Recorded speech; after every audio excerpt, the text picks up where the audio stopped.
shot erótico. Vamos lá, eu já coloquei aqui Dry Gin, uma quantidade de Dry Gin. Vamos lá, mais bebida, mais uma quantidade aqui.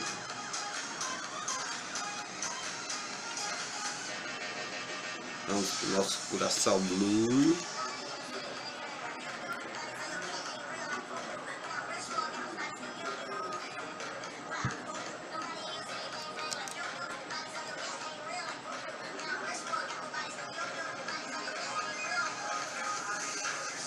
Verdinho. E agora, galera, ó. Opa, espero que o celular não caia.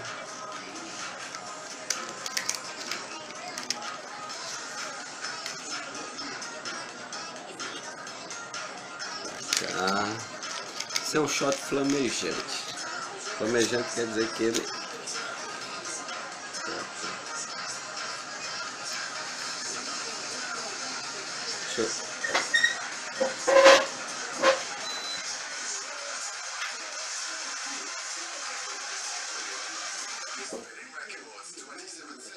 Aí, galera, ó, dá pra ver a chama, né?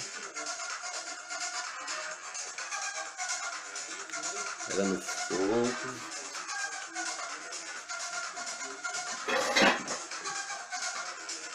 Ó, esse é o Dry Gin.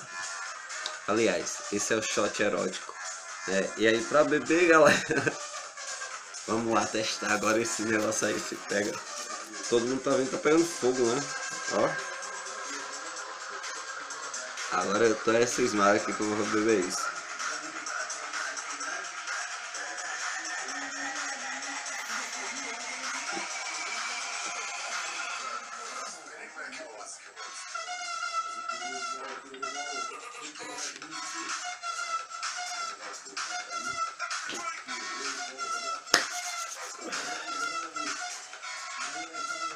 Shot erótico, tá aprovado, mas o teor de álcool dele é bem legal, é bem forte pra caralho, nossa senhora, mas é muito bom, muito legal, galera, vale a pena.